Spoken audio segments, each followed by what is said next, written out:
Welcome everybody to my latest video. So for this video, I thought I'd tell you guys about well, I guess you could say it's a little adventure I went through. Now, it's not really arcade cabinet related. This video is more along the terms of game room related. Now right here, I got my Coca Cola soda cooler. And I've had this thing for a couple years. I got it off of eBay.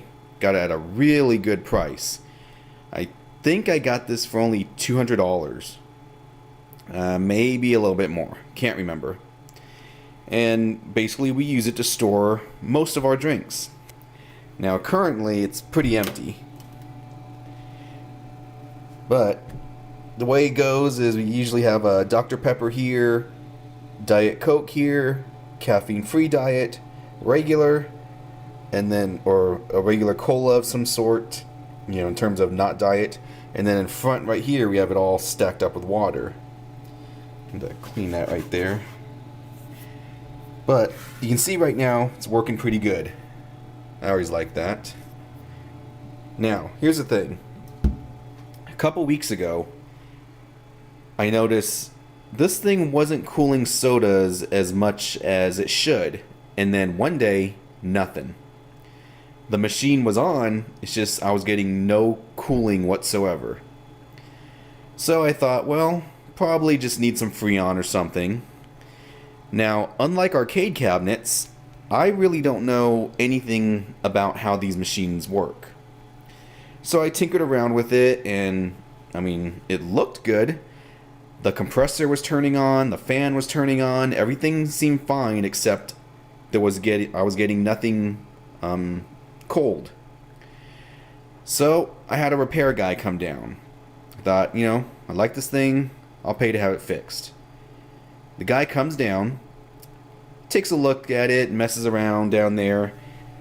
You got these doors down there, those come off and you get to what you need to get to. So he messes around with it for a couple minutes. The guy tells me, well, the compressor's bad. And I'm like, so you sure about that? He says, yep, the compressor needs to be replaced. I told him, it turns on, you know, the fan's moving, everything seems fine, you sure it's the compressor? He says, yep. I mean, he said this, you know, without even blinking an eye. So I asked the guy, okay, well, how much does it cost to replace? And then, quicker than lightning, he says, $500 minimum. Now, really, I don't know if that's a good price or not. I highly doubt that's a good price, but again, I don't know about these things, so if any of you guys out there are geniuses when it comes to repair, you know, chime in, leave a comment. Anyways, the guy says, well, $500 minimum. Well, I wasn't going to pay that. I just told him, well, you know what, just write it up on the ticket, you know, I'll just pay for you coming by to check it out, but I'm going to pass on the repair. So he's writing up the ticket, or the invoice, whatever you want to call it. I take a look, and miraculously, the repair price jumped from $500 to $695. I asked him, well, why the increase in price? He says, well, when you replace the compressor, you got to do all this other stuff to it, blah, blah, blah, etc., etc., etc. So, yeah, $695. He tells me the price is good for 30 days, 60 days, I don't remember. Well, there's no way I'm going to pay that much to have this thing repaired. Now, these things can be expensive. Specialty stores sell these coolers between $1,200 to $1,500. You can get them probably as low as the $800 range. So I figured, why pay $600 when I could just save up and get a brand new one for, you know, $800 to $1,200. That's why I set my price.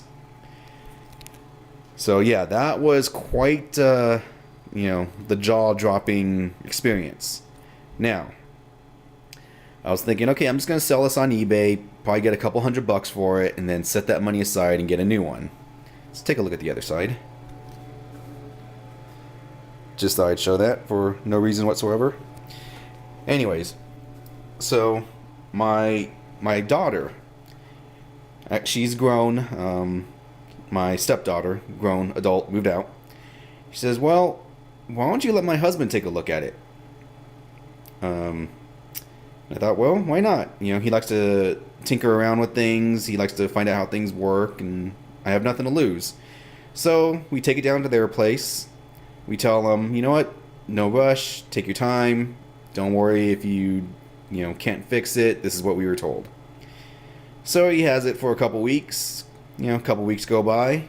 We go down there for a visit. So how's things going? He says, yeah, it's up and running. Works perfect. It's cooling. It's cooling the best that it's ever been cooling since I got it. Maybe even, before then. Who knows? So I asked him, okay, well, how much? I'm thinking, is he going to tell me it's $100? I was kind of a little worried because I thought, maybe he spent a couple, $200-300 to get it repaired, and I wasn't quite ready for that, to pay up front right there and then. He tells me, nope, $40. $40. I gave him $100 just for the heck of it. I asked him, well, what's the deal? What was it? And he tells me, well, it had a leak. The Freon leaked out. So he was able to fill it with Freon, repair the leak for less than $40. And here, some repairman douchebag is trying to get me to spend $700. Can you believe that? So, yeah, that's my little adventure. Moral of the story? Well, there probably is no moral. But, yeah, call around. If you have the same problem as I do, don't always rely on the repair technician. Kind of like the arcade technicians. Sometimes they're good, sometimes they just try to cheat you out of every single dime. Hell, you think they work for the government. But yeah, I went from being told first it costs $500 to then being told less than 5 minutes later that's going to cost almost $700. And in the end, my son-in-law fixed it for less than $40. So there you go. Until next time. I really need to fill up on some drinks here. That's it, man. Game over, man. It's game over.